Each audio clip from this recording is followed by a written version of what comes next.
জাহাংগীৰ হুছেইনৰ হত্যাকাণ্ড আৰু সুনীল গগৈ নিৰুদ্দেশৰ আচল ৰহস্য ওলাল।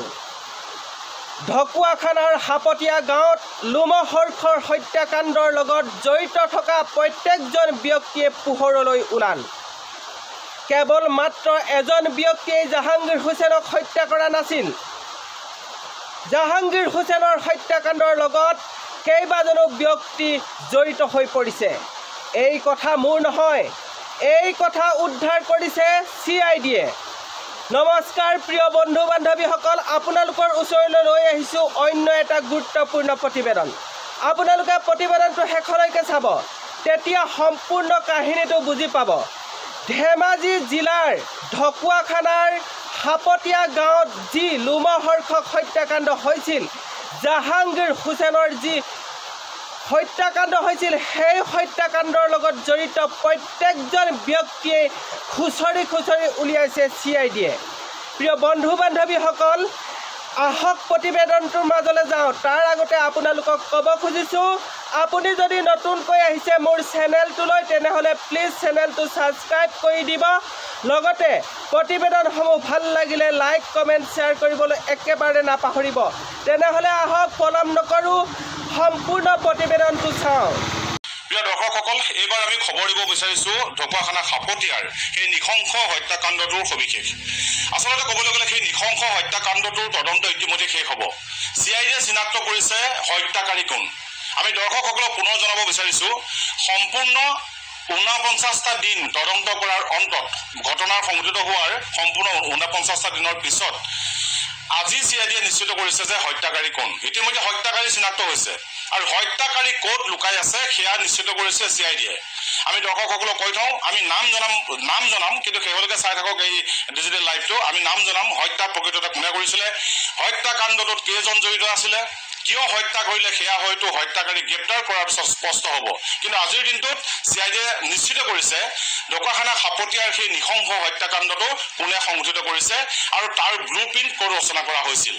আমি দৰ্শকসকলক জনাব বিচাৰিছোঁ, সেই হত্যাকাণ্ডটো যিটো ব্লু প্ৰিণ্ট, সেই ব্লু প্ৰিণ্ট ৰচনা কৰা হৈছিল গোগামুখত। হাপতীয়াৰ পৰা প্ৰায় 33 কিলোমিটাৰ দূৰৈত গোগামুখৰ এখন হোটেলত চাহ খাই বহি দুজন উগ্ৰপন্থী, আত্মসমৰ্পণকাৰী উগ্ৰপন্থী আৰু বৰ্তমান তেওঁলোক হ'ল প্ৰফেশ্যনেল কিলাৰ। সেই কিলাৰ দুজনে সহায় কৰিছিলে হত্যাকাৰীক। সেই কিলাৰ দুজনে হত্যা কৰিছিলে হত্যাকাৰীক আৰু 1 তাৰিখে সেই হত্যাকাণ্ডটো সংযোজিত কৰি হাপতীয়া অঞ্চলৰে ধেনুখনা নামৰ এখন গাঁৱত হত্যাকাৰীয়ে আত্মগোপন কৰি আছিল। ধেনুখনা নামৰ গাঁওখনত আত্মগোপন কৰি থকাৰ পিছত 2 তাৰিখে আৰক্ষী আৰু সেই ঘটনাটোক কেন্দ্ৰ কৰি সৃষ্টি হোৱা যি পৰিৱেশ, দূৰৰ পৰা নিৰীক্ষণ কৰিছিলে হত্যাকাণ্ডটোৰ মূল মাষ্টাৰ মাইণ্ডগৰাকীয়ে। আৰু তাৰ পিছতে এখন বিশেষ গাড়ীয়ে সেই মাষ্টাৰ মাইণ্ডগৰাকী ৰাওনা হৈছিলে ধেমাজি দিশে। আৰু ধেমাজি নগৰৰ মাজতে থকা এখন ভাল হোটেলত দুপৰীয়াৰ আহাৰ গ্ৰহণ কৰি হত্যাকাৰী নীৰৱে গুচি গৈছিল অৰুণাচল প্ৰদেশলৈ। আৰু জানিব পৰা মতে অৰুণাচল প্ৰদেশত আজি পুৱাৰ পৰাই CIDয়ে তীব্ৰ অভিযান অব্যাহত ৰাখিছে। অৰুণাচলৰ পাছিঘাট অঞ্চলত বা চেপালৈকে যাব, যিহেতু হত্যাকাৰীজনে আগতে কাম কৰিছিলে সেই অৰুণাচলত অন্য এটা বহুজাতিক কোম্পানীত, আৰু সেই বহুজাতিক কোম্পানীটোত এতিয়াও সেই হত্যাকাৰীয়ে চাকৰি কৰি আছিলে। আৰু সেই সুবাদতে অৰুণাচলৰ চেপা অঞ্চলত, অৰুণাচলৰ পাছিঘাটত হত্যাকাৰী আছে বহু আত্মীয় মানুহ। গতিকে অৰুণাচলৰ সেই পাছিঘাটত এতিয়াও হত্যাকাৰী আত্মগোপন কৰি আছে। প্ৰিয় দৰ্শকসকল, ইতিমধ্যে হয়তো আপোনালোকে উৎসুক হৈ পৰিছে আচলতে ঢকুৱাখানা হাপতীয়াৰ সেই নৃশংস হত্যাকাণ্ডটো কোনে হত্যা কৰিছিল। চিন্তা কৰক, এজন লোকক প্ৰথমে অপহৰণ কৰিছিল, অপহৰণ কৰি কাটি টুকুৰাকৈ 3 টুকুৰা কৰি কাটিছিলে। কাটি লৈ তাত কেমিকেল ঢালি বিশেষ অতি প্ৰজ্বলক ৰাসায়ন ব্যৱহাৰ কৰি মৃতদেহটো জ্বলাই দিয়া হৈছিলে। সিমানতে ক্ষান্ত হোৱা নাছিলে সেই নৃশংস হত্যাকাৰীটো। মৃতদেহৰ পৰা মুণ্ডটো বিচ্ছিন্ন কৰি হত্যাকাৰীয়ে লৈ গৈছিল। সেই হত্যাকাৰীয়ে লৈ গৈ ক'ৰবাত হয়তো দূৰত পেলাই দিছে বা ক'ত থৈছে এতিয়ালৈকে নিশ্চিত হোৱা নাই। মই পুনৰ কৈছোঁ প্ৰিয় দৰ্শকসকল যে চাওক, ঢকুৱাখানা হাপতীয়াৰ সেই নৃশংস হত্যাকাণ্ডটোৰ মূল যিজন অভিযুক্ত সেইজন কিন্তু চিনাক্তকৰণ হৈছে, নিশ্চিত হৈছে যে সেইজনে হত্যা কৰিছিলে। আৰু দ্বিতীয়টো ডাঙৰ কথা, হত্যাকাণ্ডটোত উগ্ৰপন্থী দুজন আত্মসমৰ্পণকাৰী উগ্ৰপন্থীয়ে প্ৰফেশ্যনেল কিলাৰ হিচাপে ব্যৱহাৰ কৰা হৈছিল। সেই দুজন উগ্ৰপন্থীক প্ৰফেশ্যনেল কিলাৰ হিচাপে ব্যৱহাৰ কৰা হৈছিল। আৰু 1 তাৰিখে ৰাতি মাজৰাতি সেই জাহাংগীৰ হুছেইনক হত্যা কৰি অতি নৃশংসভাৱে হত্যা কৰি মুণ্ডটো লৈ গৈছিল বহু দূৰলৈ। আৰু হত্যাকাৰীয়ে 2 তাৰিখৰ পুৱালৈকে সেই খাপতীয়া অঞ্চলৰে ধেনুখোনা নামৰ এখন গাঁৱত আত্মগোপন কৰি আছিল। আৰু গোটেই সমগ্ৰ পৰিৱেশটো হত্যাকাণ্ডটোক কেন্দ্ৰ কৰি আৰক্ষীৰ গতিবিধি, ৰাইজৰ প্ৰতিক্ৰিয়া বা কেনেকুৱা ধৰণৰ এটা মেছেজ গৈছে ৰাইজৰ মাজলৈ, সেয়া ইতিমধ্যে হত্যাকাৰীয়ে চাইছিলে, নিৰীক্ষণ কৰিছিলে। আৰু তাৰপিছত এখন বিশেষ গাড়ী তেওঁ মাতি পঠিয়াইছিলে। সেই বিশেষ গাড়ীখনেৰে ধেমাজি পাইছিলগৈ। ধেমাজিত এখন হোটেলত দুপৰীয়া আহাৰ খাইছিলে। আৰু তাৰপিছত ৰাওনা হৈছিলে পাছিঘাট দিশে। এতিয়া নিশ্চিতভাৱে চি আই ডিয়ে নিশ্চিত এই মুহূৰ্তত এটাই কৰিবলৈ বাকী আছে যে হত্যাকাৰী ক'ত আত্মগোপন কৰি আছে। কিন্তু হত্যাকাৰী চিনাক্তকৰণ হ'ল, হত্যাকাৰীয়ে কেইজন প্ৰফেশ্যনেল কিলাৰ ব্যৱহাৰ কৰিলে, কেনেকুৱা ধৰণৰ অস্ত্ৰ ব্যৱহাৰ কৰিছিলে হত্যাকাৰীয়ে, সেইখিনি ইতিমধ্যে সকলোখিনি নিশ্চিত হ'ল। আমি এটা কথা মনত পেলাই দিব বিচাৰিছিলোঁ, প্ৰথমৰ পৰাই আমি সংবাদ মাধ্যম আৰু বিভিন্ন পক্ষ আমি হয়তো বিপথে পৰিচালনা হৈ আছিলোঁ। আমি সততে এটা কথা আমি সন্দেহ কৰিছিলোঁ, যিহেতু হত্যাকাণ্ডটো সংঘটিত হোৱা ঠিক 17 দিনৰ পূৰ্বে এগৰাকী জলসম্পদ বিভাগৰ জনস্বাস্থ্য কাৰিকৰী বিভাগৰ অভিযন্তাক সুনীল গগৈয়ে যে হাতে লোটে ধৰাই দিছিলে। আৰু সেই যিজন ঘুষখোৰ বিষয়া, সেই বিষয়াজন সেইকাৰণে জেলত যাবলগীয়া হৈছিলে। আৰু সুনীল গগৈ আছিলে সেই ঘটনাটোৰ ৰাজসাক্ষী। তাৰ পিছতে ঠিক 17 দিন গুৱাহাটীত থকাৰ পিছত সুনীল গগৈ ঘৰলৈ আহিছিলে। আৰু সুনীল গগৈ ঘৰৰ কাষতে যিখন চুমনি আছে নাহৰনিস্পৰ, সেই চুমনিখনত সেই মৃতদেহটো উদ্ধাৰ হৈছিলে। আৰু মৃতদেহটোৰ কাষত উদ্ধাৰ হৈছিলে সুনীল গগৈয়ে ব্যৱহাৰ কৰা টি-চাৰ্ট, সুনীল গগৈয়ে ব্যৱহাৰ কৰা এযোৰ চেণ্ডেল, এটা টৰ্চ টাই আৰু বিভিন্ন ধৰণৰ সামগ্ৰী। সেই বস্তুখিনি লাভ কৰাৰ পিছত প্ৰাথমিক পৰ্যায়ত আৰক্ষী আৰু সাধাৰণ সকলো লোক, সংবাদ মাধ্যমো বাদ পৰা নাছিল, সকলোৱে সন্দেহ প্ৰকাশ কৰিছিলে হয়তো সেই ঘুষখোৰ বিষয়াজনক ধৰাই দিয়াৰ বাবেই সুনীল গগৈক হত্যা কৰিছিলে কোনোবা লোকে, বা সেই বিষয়াজনৰ কোনোবা সাংগু পাংগই হওক বা বিষয়াজনে প্ৰতিশোধ লোৱাৰ কাৰণে সুনীল গগৈক হয়তো হত্যা কৰি পেলাব পাৰে। ঠিক তেনেকুৱা স্বাভাৱিকতে প্ৰথমে সন্দেহ কৰা হৈছিল। কিন্তু সেই সন্দেহ নাইকিয়া হৈ গৈছিল যেতিয়া নেকি DNA পৰীক্ষাৰ ৰিপৰ্ট আহিছিল। DNA পৰীক্ষাৰ ৰিপৰ্টত ওলাইছিল সেইটো মৃতদেহ সুনীল গগৈ নহয়, সেই মৃতদেহটো আছিল জাহাংগীৰ হুছেইনৰ।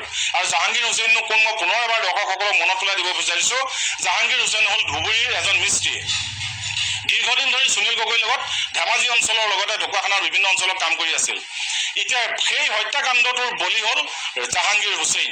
জাহাংগীৰক কিয় হত্যা কৰিলে, কোনে হত্যা কৰিলে শ্ৰদ্ধাৰ দৰ্শকসকলক ক'ব বিচাৰিছোঁ, ক্ষমা বিচাৰিম আপোনালোকৰ পৰা, যিহেতু কোনে হত্যা কৰিলে সেই বিশেষ নামটো ঘোষণা কৰাৰ বা ডিক্লেৰেশ্যন দিয়াৰ দায়িত্ব কেৱল CID বা আৰক্ষীৰ আছে। আমি যদি এই মুহূৰ্তত সংবাদ মাধ্যমে কৈ দিওঁ তেতিয়াহ'লে হয়তো CID বা আৰক্ষীৰ তেওঁলোকৰ তদন্তত কিছু আমনি কৰা যেন হ'ব। কিন্তু এই মুহূৰ্তত আমি দৰ্শকসকলক জনাব বিচাৰিছোঁ, আমিও জানো, CIDও জানে, আৰক্ষীয়েও জানে যে ঢকুৱাখানাৰ খাপতীয়াৰ সেই হত্যাকাণ্ডটোৰ কোনে সংঘটিত কৰিছিলে আৰু হত্যাকাণ্ডটো সংঘটিত কৰিবৰ কাৰণে ব্লু প্ৰিণ্ট ক'ত ৰচনা কৰা হৈছিলে। মই পুনৰ কৈছোঁ, ব্লু প্ৰিণ্ট ৰচনা কৰিছিলে গোগামুখত। সাপতীয়া পোৱাৰ আগতে যদি আমি লখিমপুৰ দিশৰ পৰা যাওঁ তেতিয়াহ'লে সাপতীয়া পোৱাৰ আগতে গোগামুখ নামৰ যিখন জেগা আছে ধেমাজি জিলাৰ অন্তৰ্গত, তাৰ এখন হোটেলত বহি হত্যাকাৰী আৰু দুজনকৈ উগ্ৰপন্থী আত্মসমৰ্পণ কৰা উগ্ৰপন্থী দুজন আছিল প্ৰফেশ্যনেল কিলাৰ। সেই তিনিজন মানুহে মিলি এক জুনত সেই নৃশংস হত্যাকাণ্ডটো সংঘটিত কৰিছিলে। আৰু হত্যা কৰি জাহাংগীৰ হুছেইনক চাওক কিমান নিৰ্মমভাৱে নৃশংসভাৱে হত্যা কৰি মূৰটো কাটি লৈ গৈছিলে। আৰু ডাঙৰ কথা যে এটা খবৰ আহিছে ইতিমধ্যে আমাৰ আগত যিমানখিনি মানুহে নিজৰ প্ৰতিক্ৰিয়া ব্যক্ত কৰি আছে তাৰে কিন্তু বহু কেইজনে এই হত্যাকাণ্ডটোত পাকে পকাৰে সহায় কৰিছিলে। সেইখিনি নাম আমি পৰৱৰ্তী প্ৰতিবেদনত অতি শীঘ্ৰে আমি উল্লেখ কৰিম, যিহেতু এতিয়ালৈকে আৰক্ষী আৰু CIDয়ে হত্যাকাৰী কোন আনুষ্ঠানিকভাৱে কৈ দিয়া নাই। তেওঁলোকে তীব্ৰ তদন্ত অব্যাহত ৰাখিছে যদি হত্যাকাৰী মূল হত্যাকাৰীজনক যদি গ্ৰেপ্তাৰ কৰিব পাৰে তেতিয়াহ'লে হয়তো নাম প্ৰকাশ কৰিব তেতিয়া আমিও আমাৰ দৰ্শকসকলক জনাব পাৰিম কিন্তু যিমানখিনি আমি উল্লেখ কৰিলো এতিয়ালৈকে হয়তো দৰ্শকসকলে অনুমান কৰিছে আচলতে প্ৰকৃত এটা হত্যাকাণ্ডটো পুনৰ সংযোজিত কৰিছিল কিন্তু পুনৰ এটা কথা আমি এটা উমান দিব বিচাৰিছো সংবাদ মাধ্যম আৰু বিভিন্ন পক্ষ আৰু বিভিন্ন প্ৰতিক্ৰিয়া প্ৰকাশ কৰা পক্ষ কিন্তু বিপথে পৰিচালিত হৈছিল হয়তো কালিৰ দিনটোলৈকে সম্পূৰ্ণ ঘটনাটো আৰক্ষীয়ে যেনেদৰে নিশ্চিত কৰিছিল বা CIDয়ে প্ৰথমৰ পৰা নিশ্চিত কৰিছিল সেইখিনিয়ে যেন সঁচা হ'বলৈ গৈ আছে সেইটো কথা আমি উমান দিব পাৰোঁ আমাৰ দৰ্শকসকলক প্ৰিয় দৰ্শক ইমান সময়লৈকে আপোনালোকে আমাৰ এই নিউজ 18 অসম নৰ্থ ইষ্টৰ ডিজিটেল পেজ চাই থকাৰ কাৰণে ধন্যবাদ জ্ঞাপন কৰিছোঁ মই পুনৰ কৈছোঁ এই খবৰ হয়তো এই মুহূৰ্তলৈকে ক'তো প্ৰচাৰ বা প্ৰকাশ হোৱা নাই কেৱল আমাৰ হাতত পৰিছে এই তথ্য মই পুনৰ কৈছোঁ ঢকুৱাখানা সাপতীয়াৰ নৃশংস হত্যাকাণ্ডৰ মূল মাষ্টাৰ মাইণ্ড চিনাক্তকৰণ হৈছে আৰু হত্যাকাণ্ডটো সংঘটিত কৰিছিলে 3জন লোকে তাৰে 2জন আছিলে আত্মসমৰ্পণকাৰী উগ্ৰপন্থী আৰু সেই 2জন আছিলে প্ৰফেচনেল কিলাৰ হত্যাকাৰীয়ে হত্যাকাণ্ডটো সংযোগ কৰি সাপতীয়া অঞ্চলৰ এখন গাঁৱত ৰাতি আছিলে আৰু তাৰ পিছত দুপৰীয়া আহাৰ গ্ৰহণ কৰিছিলে পিছদিনা 1-2 তাৰিখে দুপৰীয়া আহাৰ গ্ৰহণ কৰিছিলে ধেমাজি জিলাত ধেমাজি টাউনৰ এখন বিশেষ হোটেলত আৰু তাৰ পিছতে এখন সেই বিশেষ গাড়ীখন লৈ অৰুণাচললৈ হত্যাকাৰী গুচি গৈছিল আমি দিব পৰা তথ্য দৰ্শকসকলক আমি জনালো এতিয়া আপোনালোকেও অনুমান কৰক আপোনালোকৰ মন্তব্য যোগে প্ৰকাশ কৰক কোন হ'ব পাৰে হত্যাকাৰী পুনৰ সবিশেষ তথ্যলৈ আপোনালোকৰ সন্মুখলৈ আহিম আজিলৈ এই মুহূৰ্তলৈকে ইমান তথ্য আপোনালোক দিবলৈ যত্ন কৰিলো চাই থাকক এই খবৰৰ বাবে।